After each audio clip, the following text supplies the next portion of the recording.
Everything for high juicy news. Mema Obibia Kwaba. I had the latest hot and Aremeyaw Bremo.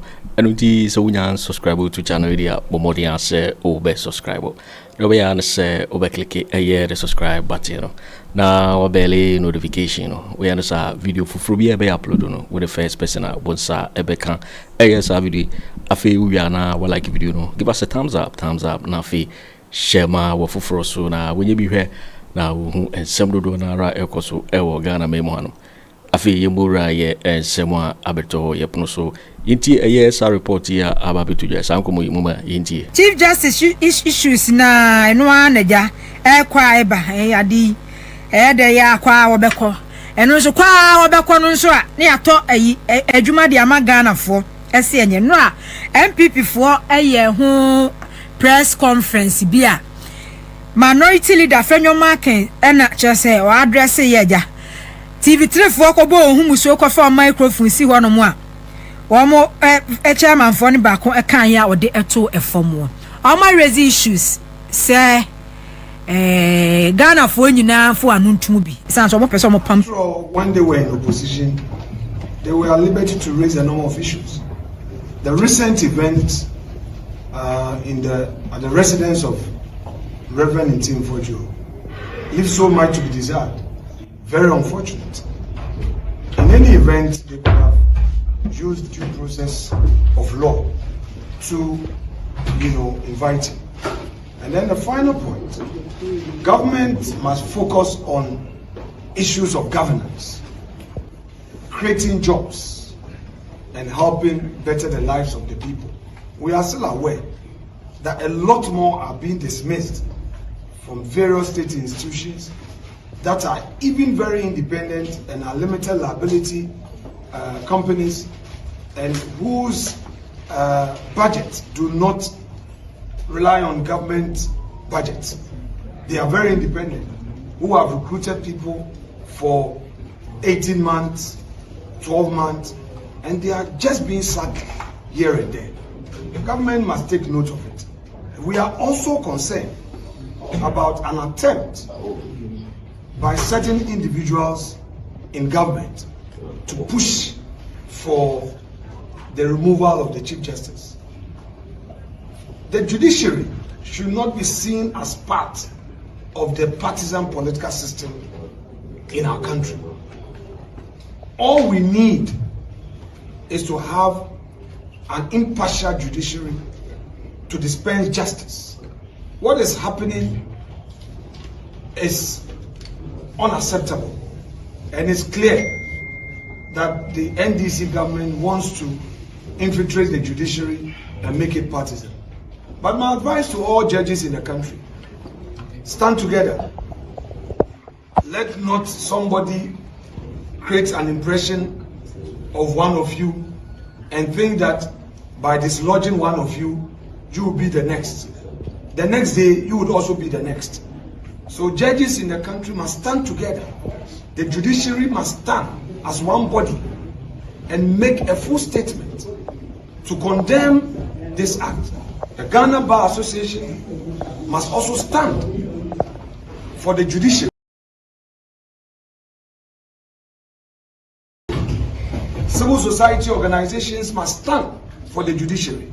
All these flimsy, pedestrian excuses, looking at what is out there, I mean, you wonder whether these are real, grounds for the removal of a Chief Justice.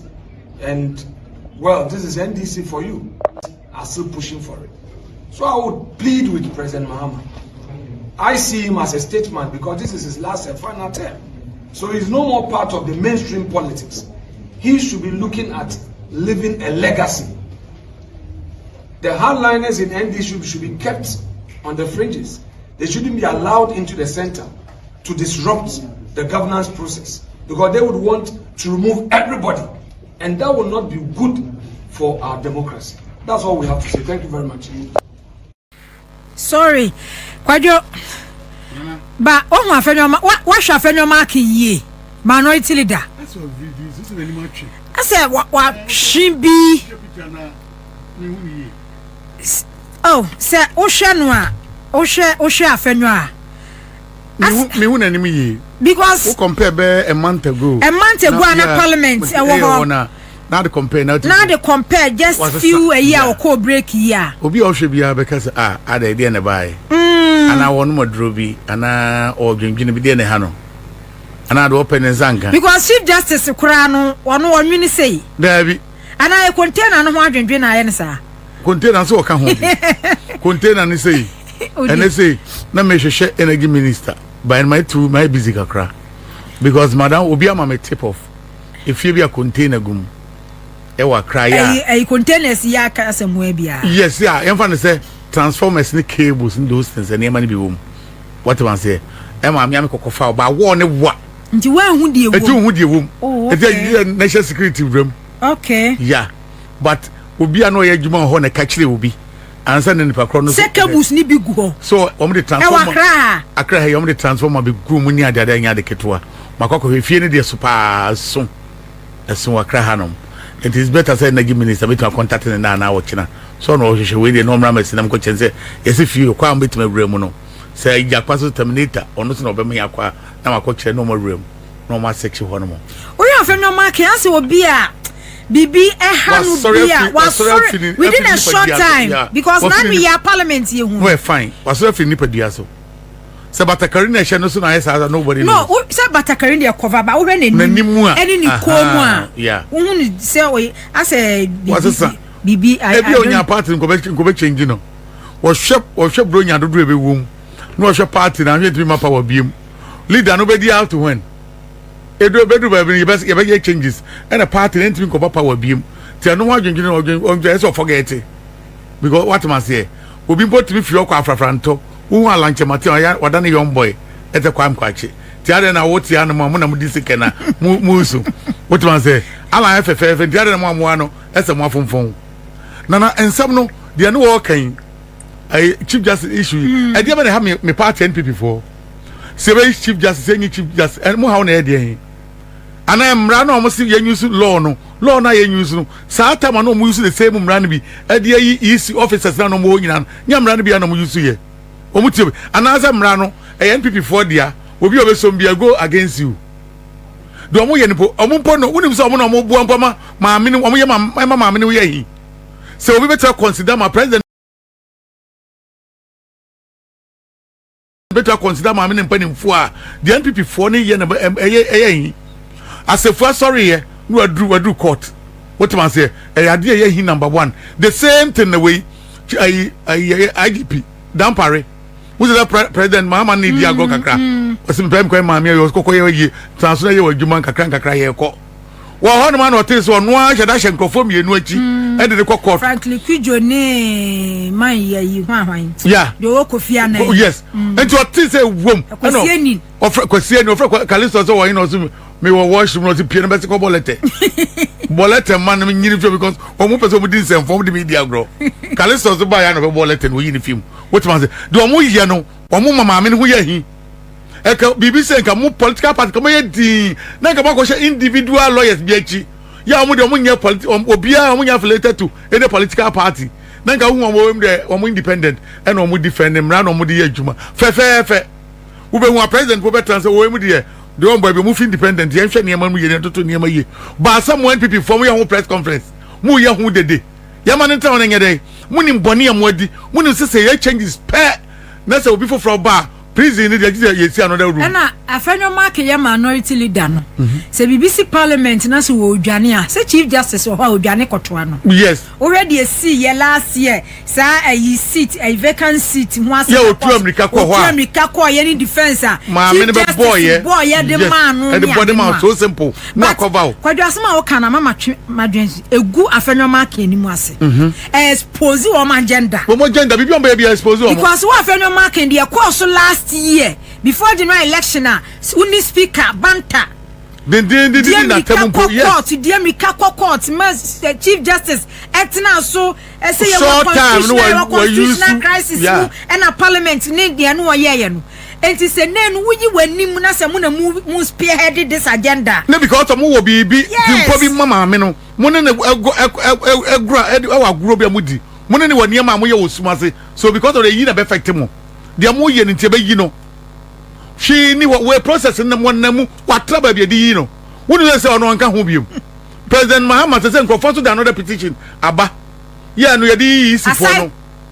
We mu isi. Isi fo no so di aba. Guantanamo Bay fo. Wo mo so di aba. To mo di na we mu ye ne wona wie. Wo mo so di na be pie acha next 2 weeks. Na no so pie. Ni o mo say clear that line no. Na so ada ho. Eti anya de ba so forget it you go.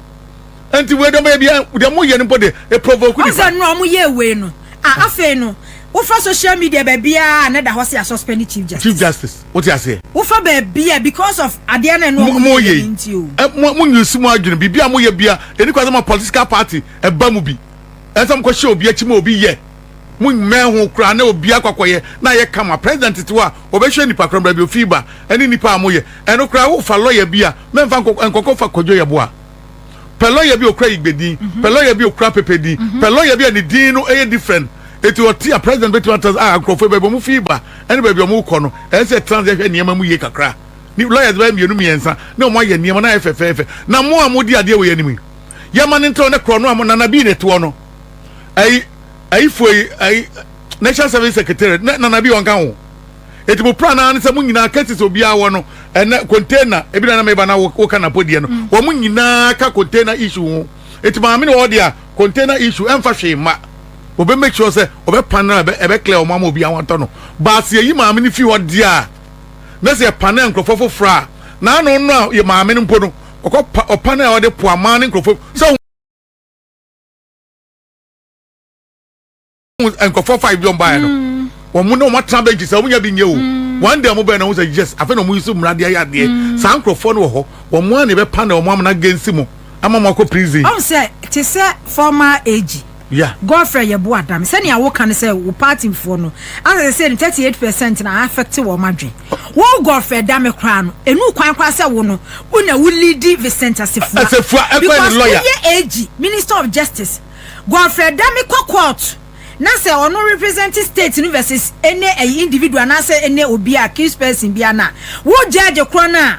Wo ti asem no. Say when di anfama Godfrey Dame a na say udi e the man suspect na say accused person na because of say when near farmer AG no expose agent tie no e hwa na transfer e chief justice so na na ye sa na ono ye sa na mani nyina ono ye ni nyina chief justice muni na ye niema e wo aban mu since a obey chief justice muni na ye niema bebre eno na expose ono ankasa ni niema bebre tie de go for damn the lawyer bia ni ono ma obetima lead bi apart from wo e say odo konche kra who advise no advise the panel sumu na juja na no more di sumu advise the other lawyers no more there o move no more ko adwuma na ma ba mo na mudi ani mudi a say no once the secretary supreme court no e yo mudi a o eti e defend your client o honom say de be ya onya asem okay eti ente honom ne me so amaba bai mu na power ni nyina kuta me a e say me use no na ma opposition for ni rule anya dwuma wetima say opposition for ni bi na gu airport o mu rule a container ayi alupre eboni mu asekrase wigum esi fasi kokegum o ebimba onya ntwam monam so mpa ya say ayi drass egum muti ase obe transit obelodu eti sa na akwakoye eti en clean supreme court onum na u clean wo wiasa eti ba istushi bia aye na wo obstacle bia no asa one says atama na ubusa Dr. Obi who say no last question busa who so kasa no we careful so you careful because NPP ni netwo it is say obi aka galamse asemo a wo bo say Kofi Amabo a one one supposed to say on one name one wo defend here because nipa na nka say o ka ho asem no o NPP ni o ka ne say ye better won ni say ne kales o di pia ko kan asem na ti say so now minister na afa djuma me nwa nka we see you no Minerals Commission say you money nyina na nka so ba bonti site no onu ka Minerals Commission boss na what's work so ko ho enye minister say one di akwakoye of fascinating pro umia na ya umia so etu eti ada say president be sesa no am ya do dabi obesa am ya do obi ba am nya ayisi kwajo ayisi de awu bregu na ha dabi nya say me bregu pese Ghana for hu the way at enne Kofi Amabo a minister one on nam site eye djuma mate wase o ba beto ya we ade na Amabo na nam site ye djuma ba won complaining kire o na wo hwe na ni ma wu Kofi Amabo kasa da bia wo mu na adwuma ka nyame dia so na mete menye what ma say asa obi aye adwuma Tróuble ya fa obi ofufuo no yare Tróuble esu ni pedidi odoso wo de nka aka fufuo afa na ofufuo wo gina so na wusu what ma sa na akwakoye so the question is me party for no NPP for no do mo ye no provoke o mampani dodo o mo ha and this officer emrafo nim an officer mo nim nyansa tia de ma mo nta ho ye ntimi wini bibia Ghana na ye mo di ato say 10 years to 20 years 50 years me bampo na che mo ru Ghana and then institution be bre ho no ma even enyumaku o mo ye ho adwuma nyina ye NPP adwuma what man say and then institution be bre ko a o mo cleaning o mo ye niam nyina NPP company up to now no that's all no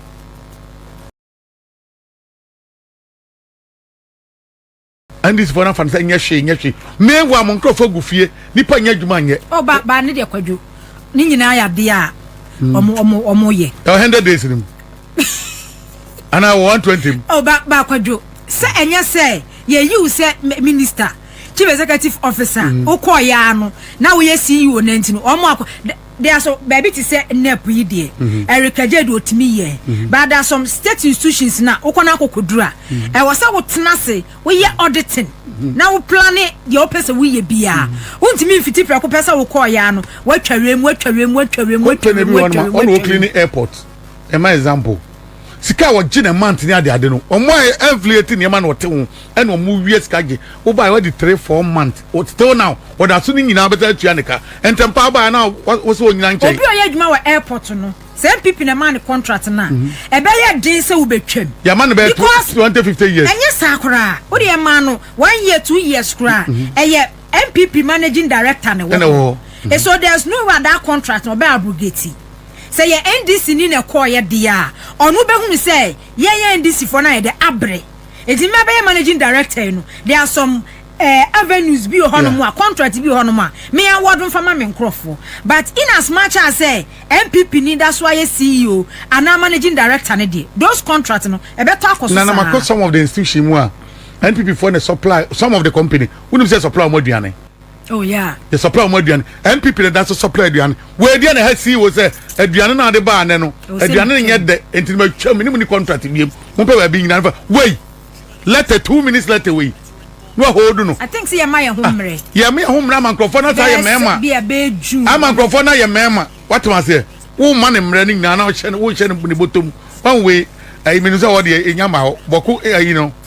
Police for ni kokko fa man police for the bar edwom won so mo guide mo beto diane no emrante ni hu mu ni ma de kodi mo ma meto ya diane ko ma mo ma no mu ni di nya hoden ni emabu ye emeko eti adiane de emfa to mo to nyina mo gi ni nyina ekom de mo no mo yemfiamfia de ehye obo betima abo mo eti ade ne se wa ba na to to ani na hwe niam na niam bi no twetwa so ntentem na niam tima kɔ nanim wotuma se eti Supreme Court niam we the Supreme Court the other judges no mo lucky 7 day 5 day ni ade 9 day no wo se binim ka ho obi won ma panel wo tra ni nyina so wo tra ni nyisa wo mo ye wie ye ne papa ma me ni wie a wo mo se be fa mo plan ye be pe docket for fraud akantan cross wo mo se yi mo bi wa adwenbone for ye ma me ne pe de wo di mu o enkrofo bi won ma se ma me no constant Supreme Court mo ye be 16 or 17 bi no enom guo but we use ni pa be 10 for all the way consistent thank for na and we use o mo ta what do I see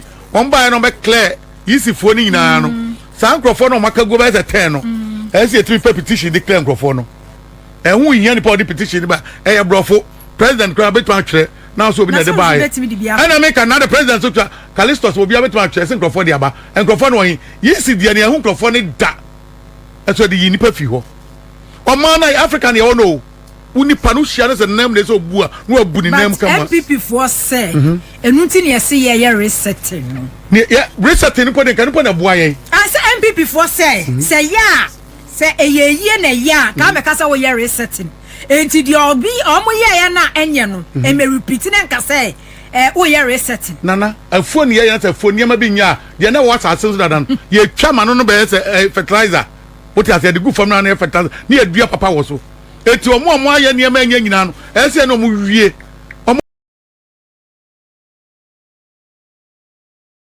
Ghana bro matete Ghana and adwenbone enya fie omutimu o hwenne bone amodi nyina so mo ko thank you to na now de hweniema wo thank you to na wo kɔ no wo kɔ kɔ yesa bi unia na wo se anka dia anka no mo transit go omo thank you to on ba starting next month the whole Ghana thank you to what collection and yet 38 wo ba thank you to because can biaka yenti ye hu kwa be fa so adi tie say to me call rounds NPP ko so si bi ankrofo be bia momo omo because omo respect thank you to from where mo di boni anka nka mo wie za press com mo wie nka national officers no mo say ye na de egu form ya resign etempe interim executives no metem no mtoto party no na nkwa nanim eno na ebe so engo kodua woni hirete se wo hwe anajubi bi mu wo sa pe general secretary bi target won o se mo amode mo nse so no wa target mo na general secretary be di ye as a police station of coordinator when a general secretary mo enka mo de niam agu form eniam aboni ni sika mba wi aye ntino mo ko fie mpo ya mo sa pe biem na bi mu da so na mo ye campaign hwentim wosiwa eso ada osu wu na ewe etima collection wonu so collection be 5 times na alusu ni nyina to obedi we no fe ntim betoto niema chairman fun bia ni ntim nse nti wese ye ko cabinet meeting not per the constitution no e was a party chairman ko cabinet meeting e was a party general secretary ntim ne JFK ko cabinet meeting no ma ko cabinet meeting yeah on be ko no ma ko Akufo Addo cabinet meeting and you share some penny for me pa cabinet meeting no so we honorable John say drink it here na hwe fifi kwete na hwe in team Steven team na hwe JFK me enu amo kwa cabinet meeting pass a cabinet meeting ni pa no input be pa nana woni bibi one of the professor South man na Akufo Addo the free senior school neighbor no omko cabinet me no sorry no so entem dodo ko fota no deputy minister okay. And Akufo Addo time once be no deputy minister okay. One of the prof of BA mpe me bonidi ba manya kan obi anim no e no so entem dodo yentoto niema yensi adan ne ade kakra ni ansa ne ya implementation na Akufo Addo sorry ye odi na temfi ni suru be pem fom eti cabinet ministers ala mo anom ko bi o wan mo ko bi nyina kwa ato odin o won kasa wi ni ade a na mo ye ne ekro no yapon sensuo ne bekecha no anom bi ne ede mo anu agina ko ba bi eti emfa nipa na wo ko ne emfa ne wo Akufo Addo cabinet meeting ye o mampani jo Mahamadu na obi adna DS ba ye wi ane nyina ka bo mi ahu de bi pese no we de mo ba mo nyina mo te wo wunnim na aka de bi na nya obedi watamama awose agu enanado cabinet no enya yize saa wo Akufo Addo mamu na omudim Bawumia ma cabinet meeting ankasa da oba osi wo se dofrokoto fom saa ne apon no okofie saa na netie eti se JFK na ekoka bia na JFK mu ono woni party fom poto no mudi na temotimi ka bi ho na okokasa wankasa da eti Akufo Addo ne nkrofo no mba yende wutimi fa we mu toto ififi ko teni asedu nketia mu no asedu nketia se so na Akufo Addo cabinet we mu a da bia on bebo no because o kan ono ntia so be sorry what I say ko for time I remember Damboche wotimi ko for yi one on one no general secretary no yeah me kan say madam Fudika egboard Damboche din ka say Damboche say cabinet meeting kwa say omko no ohun di okokoye because ne ko for da bi on the see what ko for ni interest of party ni until wama party ni what governance government na fi party ni wama party ni de enkoyi da bi on ko for the see ni cabinet na wama toto niema na niema yi Akufo Addo de ontimi ni fancy ani na o kan ontimi nka bi utima say entinana niema ko so previous administration no sankrofo ani kwate hu omu bie mu o no maso so mu ko thank you to no wama ko toto niema nti woto na kokoti NDC issue bi enkitinkiti bi a reset no mo ya do mo ye but wo mu abonsi akote nsem ba ko mienu bi a ebetima dente amamu no na wakoma eka hu bi yeah man no say nipa no 1 week 2 weeks break up 100 days our president Mahamadu Bawumia scandal ba ko kra ye hu ye hu ye what man say san kika nkete num ne de eka hu bi but yes you ntro man nka hu san che be make sure say be yefi what yes to what man say because say one now tie eniema bi obi timi ko ba bi no aka sem bi what I say no na trend sa care me boss yi wunim say get president mi yetimi withdraw no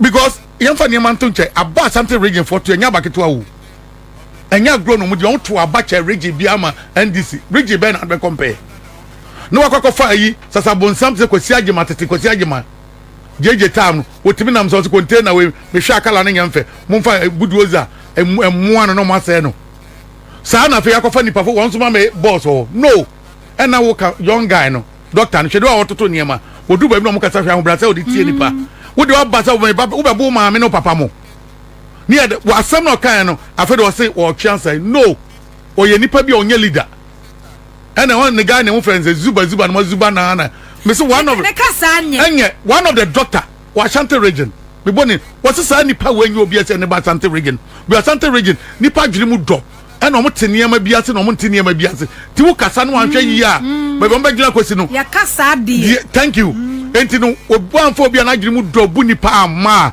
zuba no na agiri mu no before be say 1 month o ya ne di ni pie no and me doctor ne me bo ho nkomo sa ampa we the man 1 week pe the first press conference and kwadwana me kan say hwe eja eto blue light edum ho yi she regional minister Dr. Mwakohene from ahomachi no okogina ho president Mahama wo ho okoya osaba anadwunyina no wogina ho there on fire service for no nya ya okakere mo say moyi ni nsuo ni mesi ha no mo ye na de achiam kasa na wo shout on fire service for na kata say ogina ho no mo no sound so no wo te wona sumo de di fro ma na ho no ka akola ketu wana e di atemo no akofa tanka be so president so ni say ena yedum light ena mo so ye na mudundum light na mo so ndc aban enti that time no stress ni frustration bi a wako enka zuba nkokogya akwaka akwase asem nkokodi o matem nkobedi o matem eti wo hu ade ne ntem sei no ya ntra ho ne aka se scandals nkete na na se nkete ye be hu bi no zuba wonya no aso redraw no na mo sa afo bi fufuro na mo de ne kɔ what man say no my reshuffle no any time for reshuffle obi obe hagi bia some redraw ne kasa mpo nye interview kasa basa so hu na ntwe bia wo ni woni nyina wo kwa kokuna ma prison for the akoye duane we ni kasa we nyansa be ne wo mu na na ponu abema wo fi hin fan no enye na be na pokuro mu oh uta me hwe ni interview no say ne we zo ko fa ne fi we na tedi fi o sa ba local government be ebe nkofo na dinachi kwadwobo nsu mu kura mo bra mo ho ase kura no o manse ne ho o manse ne ho o mu kura no mo bra o mo ho ase kura no kwadwobo nsu anka safu da buga kura na ko buga nsu kura no 1 2 fu kura da kura no ono kura ne bi mo no put see market no esi roti park yeah se club no park o esi kajetia market phase 1 kese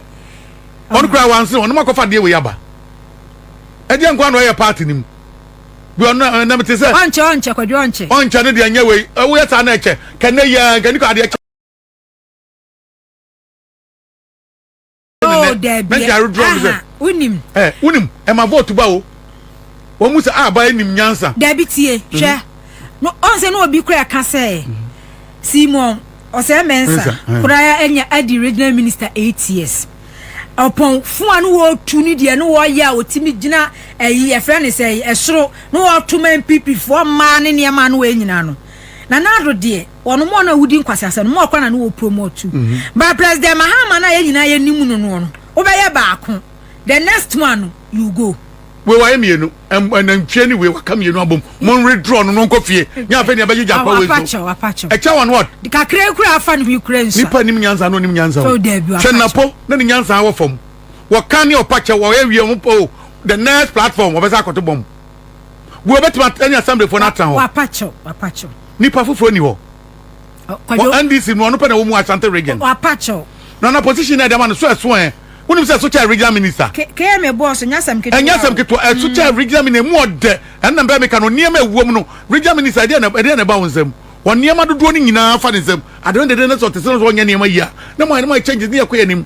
NDC amamu nana da bia me ka chose ankokra nya bia 20 to 30 years. Ese timi ko. Eteni kwa so timi nya ni pa ba ko no be so continuous governance. Thank you. Na timi akonanim. Ni an hye be boa Ghana. Ama me ne umieru nyina ya fa ento mapafra. I say nkofo ya almost at 40% about to easy way. Nano bia ne enko bia me na bia enko say enko wia ye yesika kakaka nya mo na pon enko wia mo ko jiska we wia enhu yen to mu biem na na atema se enko ye ba so mo anda so ana mo ye change o mo PURC for no PU omo so mo anda so ho mo anda so ho ana wo 14 point something na na so dodo oh there be kwadwo esundodo esundodo Ankani abono omo tariffs no. Na na so do. At 3 or 4% now they account kakra. Ni akwa anim 14%, almost 15%. They te won kra na na ntwintua. Enkrofo na di electricity ska nyina omo no mu achafa. Efa mu niam nyina yankwaji se ska na fa mete niam so. Ye kaka begu Ghana fo so biem. Ya ma morinye sa na ka se bebu no. Ya anka se be so aka mankrofo, ama nkrofo be brate ama mo wate. On President Mahamadu Beshia wo hawo. On se kwadwo eniema a wo mo ye no. Sa energy sector ECG nko aka 68 billion Ghana cedis da ho no. Any energy sector da eka.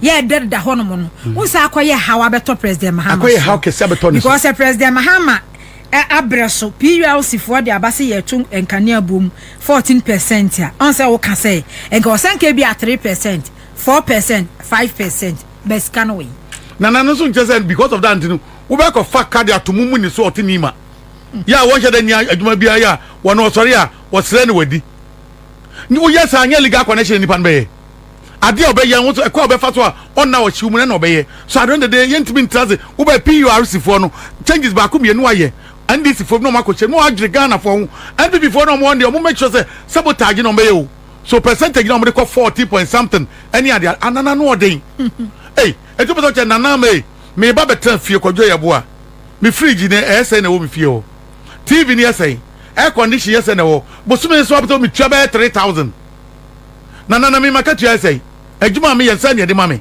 ti Ghana ni no ti adenta wati Madina no ana Isle go on the me fan say hosu kakra but Isle go your Malaysia botima any share wom enkurase na nkasa chembi na na person chesa bosume so 2000 series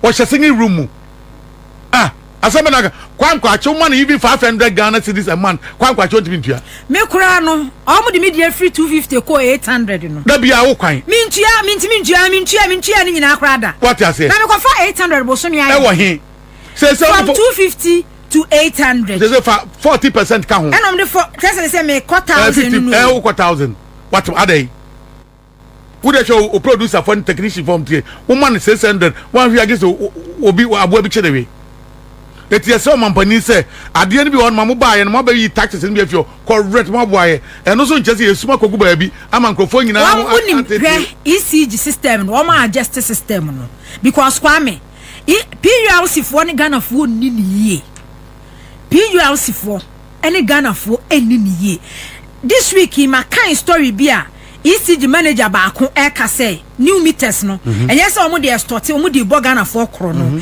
na emom no eno no ema accurate billing say PULC for wo Ghana ha na say somewhere last year 2024 Ghana for ka say new meters no omo dey be boy no say first no prepaid auto 500 say auto 1000 meanwhile no PULC no manya any announcement bi say adjustment bi about adjustment bi amako meter na omode buy and one e ready say ya me meter na yensesa no na me phone you so me bia me meter na ho on daily basis no e record yeah there e ready bi ya then all of a starting from 250 to 800 and kwafo complaining a PULC entimi am out I'm kasa yen Tróuble mu enti ye den obi tua 500 ya eko 800 afedi eko 800 eko 1000 adenti na obi eye prepaid ya monthly auto 500 say every 1000 man fa hwe ama o se no last year ye to kane ebuo mu boom e wo bre PULC amfa announcement bi ama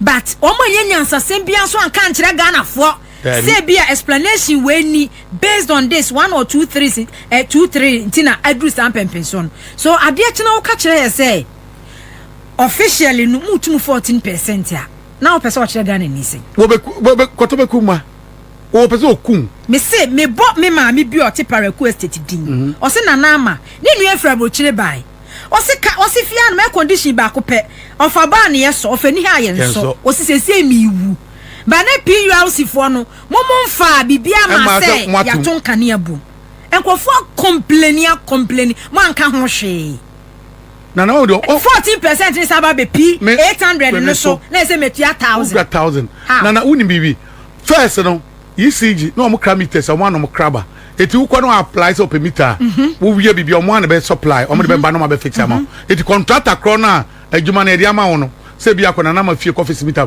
ECG for na de meter be ma wo na wo de akọ enti wo kakra no mo tua wo Akufo Addo nkrofo ba yi and no mta say no say the contract be ma individual eti ko na say wo supply wo apply for power manager no wo apply for meter IT wo no wo no manager no on be feel bibia no mo forward ama supplier no the supplier na supply contractor no enti individual on the companies on one na companies no and no supply meter no what ma say eti na no maame na adenta maame no me chipa ba besim ama otia no otie ni ye adenta maame de na na make so timi gi forms gu ho no bebre na won release no meter no company no supply adenta no wasi wa short meter enti meter ni wo eti eduba bia maame ni hu se so gi meter gi forms na so he was sign ma na ko trace card no contract ba the phone ba na sign dia so no ni ko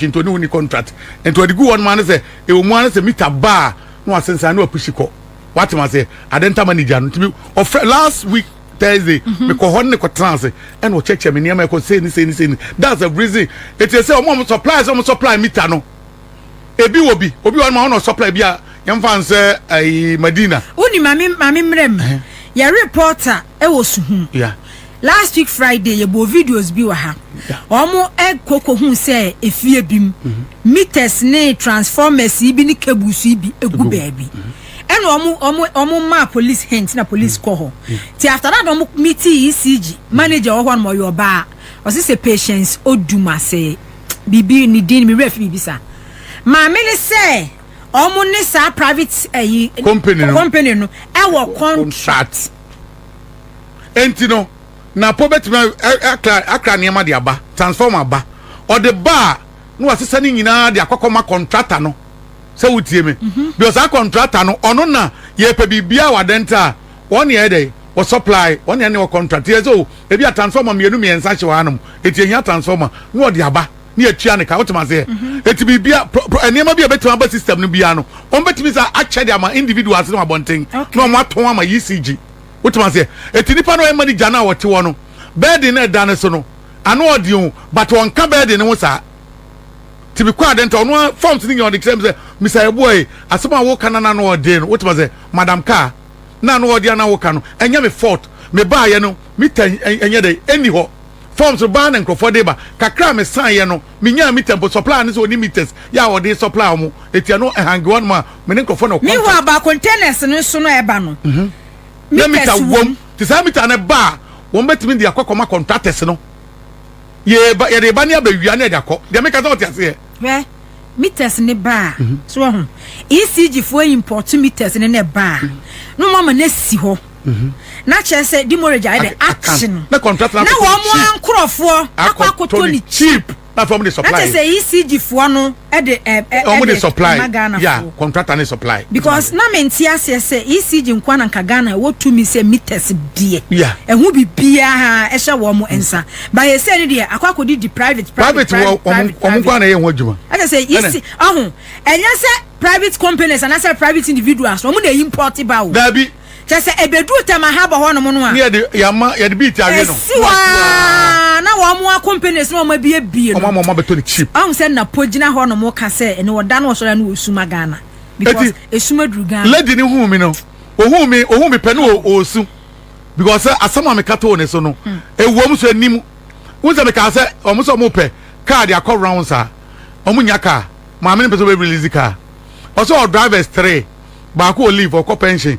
Ba ko so yare oda hospital aka ba ko pe enti ba ko so ba djuma ire wa bre opon 45 no opon wa driver bia ni obiem why na case ba ho na be kaka no kwajo what man say ECG for asem ye ntwa so na ECG issues na so to no na so plan nti so betre ho no amamu aye bui obi atre ho no ma PURS for better say next month on the first ye 14.something% or even 50% tumu a esa ndisi mpani for trans ye din na na bedroom pempenso bi no ndisi hu be fro nipa ntem ndisi hu be fro Ghana for ntem yantum ade na wo tum ati 2-3-4% bi na wo de account kakra e bedroom na nipa hu na ma so boom sa na hu aden en look hwe say ensama ye kan nyina yi president Mahamadu Bawumia etum na hwe se enipa bi a na anu ye ye no ye 4 months ago omuna na wa ban mu adestre oman adestre oman no omo ankasa party kura ma wo mo power no na omo asanso akwakohia plan strategize kwan yo mbefa so a ombe sanso enya power bi wo mo no a President Akufo Addo Vice President Dr. Bawumia NAPO Energy Minister no Afenyo Markin key impenifo no omo no mo yes scandal no ye no nanu ye bebo so me na ye chiri ni ye na tumi ye wo mo dia no and no 100 days into 101 or so enre ye ya na wo mo tumi wo mo dia na the whole country population 33 million wa mama Ghana ye hopeless country no almost that plan kwa be university ba omu se Ghana fo nim nyansa etiese sa to bibie de ekoto Ghana fo tim na eno na make no one reset na ye ka no enti say wuja omo nkrofo ni bi institution ni mu no omo dooso a na mbebo amamuo no mbebo na brosa kopem se wuso amamuo ni be ko e be fru ni pantem. Okay, unim Charles me read it from YouTube obi the message bi aba me person me read it Charles Bruce Osekwajo. It is part of what the MPP agreed with the IMF, and so from 2022, every 3 months, it's automatic, as agreed with the IMF. Therefore, the NDC cannot do much about it now. So, I can say every 3 months, we emphasize them. Now, the last time we increase the kakra fine. It is honorable Jina Pokrana. Now, what can IMF? Meetings no. Wamu obey energy minister you know. Who say finance minister prepare budget no. Now IMF one team no eka ho bi. Enti propose akra na wo ka say IMF one kra no propose kra no. Na me refi figure no. Me pese me kan figure bia. Even more than 20%. Even per IMF one kwa ka. Honorable obi better no so pesca na dia company no. 60 billion dollars US dollars. You say ne kwagi ame for ono. Ne 3 billion. Muncham mo conditions 3 billion no kra na nya say installment kete mo de ba ye. Se ni pa bebre. Ama wa mamu asai 3 billion. Wo je otu na je ni ye. Wo toto niam ya just 1 month benu 2 weeks ubenya. Wo betra mo bi the condition bi aba be cheche na aha manfo. Ba se woni mi say IMF nya 3 billion nko enti ne ekoyo kwadwo. E de ne ekoyo. Se nya IMF ne ba mu a enka ye creditors external creditors nka kwadwo nka Ghana nka gu. Say ba ya ba ho brase papa ndi aba no. Bi bia esa aba back. Etuba mo man crofo bi fa condition bi aba cheche. Ade betin tazen nka ho. Da bi ye shem.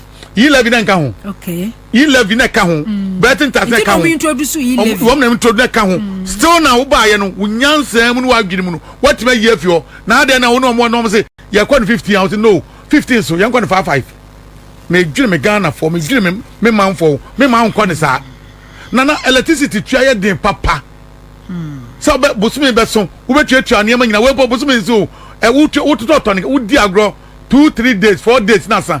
And now to 200 Ghana in na one fit me 3-4 1 week in bo na so at the end of the day wo person ni pan say no on top and wo use say enne empanifo bebre aba o constitution ma omo electricity bo mu ntwa bi sa niam we nyina constitution review so mo ye niye na so say security service bebre ntwa electricity say wonu say bia mu say wonu say nyansa nim meme ye djumo ministry of road and highways me ponko fia na ntwa electricity wo te ayi Bema camp. Would die yes, I'm a check baby. I'm a tear. Yes, I'm a 2 de bon who buy no be a mamma do one bro. But some men swan won't electricity. We are police in our barracks. One more you know credit freezers. I can say so. Pure water Ghana police for man at home. Nana Bosume so won't be. Will be a minister, will be a CEO. What you say 800,000, big 120,000, but my check GR anyway, boss near the other. I see for his comedy. MP near the other. Nana Bosume so won't electricity. There Jan say a lebra now shena sena ono ti ba bi no wote madina zongo ana ba bi zo wono Bosume so no electricity. Emra bone be no. Me wan the pay award no. The whole the 1 month pay will be by your juma entire life in your backup pension. This is every 1 month pay. Won't electricity adentia. Yam at the end taxes na ya gino. Yam na no bi an chiabi. no obi adwuma bi a oye obi a hu say yes yen nyina na ete o manim constitution ye man affecting proposal at the end there who ka so be police ni buafu obi e soldier ni buafu hwe mo number bebre ba mu usually test am ntua wo expect ko gye abo so ntua na aba mi fie no my illegal connection wa be Johnson wo chim ho ade akoyin Ghana for say kan cho mampani se sere no sa 50% ye ntua onkoji containers kan ne ma no no mo fa mete so na Ghana for ho hare omo na sa de we nya de betua na yi eh one kan sa see we wo mo tum say next 3 months on be sa tum biem on be sa tum dabi yentimi when this 4 years old PURC for no mo no o mampani se A to Z na kwa mu na ho enye PURC o ECG na di proposal ne koye e ba kwa se de la kwa me na say 20% yo ho last PURC for any utility players no one engagement no na say more than 20% and as a true negotiations no per the PURC di buy no omo do Ghana for to mama 40%. Enti una abrand wa wini amamu o mampani call round sa ne last one ne takwa oja platforms one so ni anu otofom wa bra mo ye wiase bibia nye na na betrama PURC ni wa mo nya nipa nipa na ehye niema NPP for ne go na mo chije niema na Ghana no some person mutimi ye na mo mutimi transform kwa nimu a me mo mutietie niema bebre o conditions ni bebre ho no ma kotobekum ma conditions no na ese niema obra ye wo mu pa na nipa ebre o enne ndis bae na unya hwe anameboa wakwan maamo o makwan wa ni first abedi second ye ma appointment bia we let it be no na wa eno na oda so tua so at the end of the day emu na wo oda so tie o u betua u sa be defend wo no the some company anyway energy minister omumwa no munya nhyehyɛ bia ebetuma bo tema mufo no won say what am 4.something% eh kama 4% eh kama and the other one there electricity am go 15%. Adentia ECG per PWD PWC audit am kokoye no ECG e wo 20 banks account MSC 20 84 banks 84 bank accounts e wo 20 banks and IMF conditionality na share ECG say omunyusu single bank account ECG ba ko pe no omu wo 84 bank account ni na neskagum so ma bia ni bebre no mo de bokro no mo gwana na sign enye na pomu ni ECG dubik no mo na Kennedy Agyapong no mo na Afenyo Markin waba na una mo container unim tembia me ka say ECG how no kase no enye mobilization revenue mobilization no eye kro no a ewom but at the end of the day no ordinary Ghanaian e dey suffer ordinary Ghanaian and a suffer because se wo hwe PWC audit am kokoye o ECG account mu no a eya na me pe ba ko bia na kam say I don't know say me delete ya last time bi me te se na Kwame Sifa kan kas o say ECG account be bro ma bi no se nkane na ekokoto no sika no engogu ECG account da bi o ekokogu nipa bi account mu ye buy no da so te ho wonim se kogu mu to enna me to bi ye tew uto ya ni atew uto ya ni 330 to 25 and at film just last year 2024 from January to December per PWC audit am ye ECG account and say sikan ko omutimi generate year was around 15.8 billion Ghana cedis omo declare ni nyina o omo declare be 10 billion dia kan omo declare omo chafa dia come more than 5 billion bear 5.3 billion woman declare but PWC call audit woman account woman say revenue nko 2020 woman dey 15.8 billion even 10.5 billion okwa no kwadwo dia omo yes omo dey be ye kora no omo use mu be 6 billion dia kan nyina o wato no kwanta dia kan nyenti say wo hwe PWC sika na just a year 2024 no ECG nko sika omo misappropriate ye omo misuse ye nko ano close to 10 billion Ghana cedis and say energy minister Donjina Pose loopholes we nyina no was say wo tuatua an account more than 80 no wo use just one account for even President Mahama first year ni enhwe sika ye be generate because we are their far account to money 15.8 billion. Their fan chair. Their fan chance to Dawson. And I said their far account to Mukrano Kwajo, their far account to Mukrano 15.8 billion kwan. Omu yusu mukra even 10 billion kra de ye also de ye kwana ye ko ye nim. So it's not about PUL6 as some of Abeka say, yeah ton kania bomu 10%, 14% too. Krono na akoso we ECG one mono, and when was mu tuatua kwan. Because always no na as a Ghana ni na suffer. Nana, the question is how buy you know. E ba bia na still now. Omo amo ye chest kan ye to ECG or ye jam the same company na up to now. Before beba no, wa what is say company dey e Bawumia dey na meboa. Oh, but some it say during a transition period, you know.